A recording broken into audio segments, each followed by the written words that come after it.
You've heard the adage, you have to spend money to make money. Coming up next on Moms Every Day, we'll find out why that might be true, especially when it comes to your HR department. Stay tuned.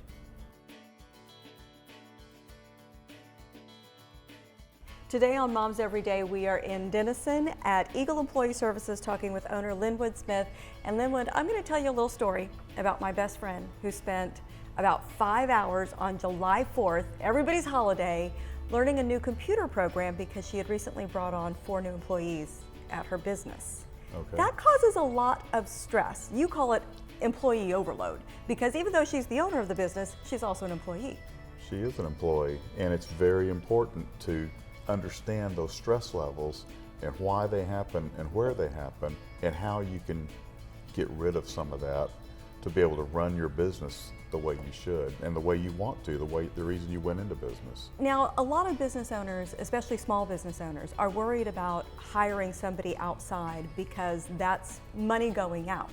But that can also help bring money in. How does that work? So she's hired 4 employees, and we'll use her as an example. Now all of a sudden she's finding herself doing tasks that take away from the money-making things that she's used to doing. It could be billing. It could be any number of things. I don't know her business. She's a physician, so if she's not seeing patients, the money's not coming in. You're right.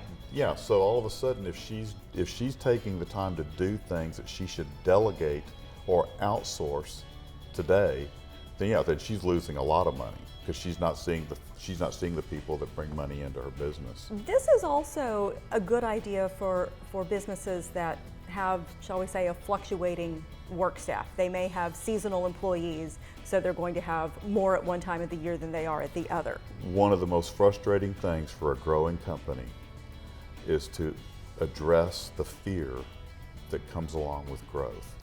And that fear normally includes, what do I do if I hire people, now I have to hire someone, or I have a heavier burden to take care of these employees than they had before. That fear can be addressed through outsourcing the HR and the payroll to someone where it's consistent. So if they go up 100 employees and they go down 50 or they go down another 100 at another time of the season, they don't have to hire people to take up for it, then have people they don't need and then let go of them. And they don't have to keep employees that are overloaded with a burden while they're busy. And then when you have overload, you have unhappy employees, you have an unhappy office space, you have people that are stressed out, that don't come to work and are not at their best. And if they're not at their best, then it reflects on the entire company. It makes perfect sense. Linwood, thank you for the information. Appreciate it. I'm Ellen Sacco. Be sure to check out our website, momseveryday.com/Texoma.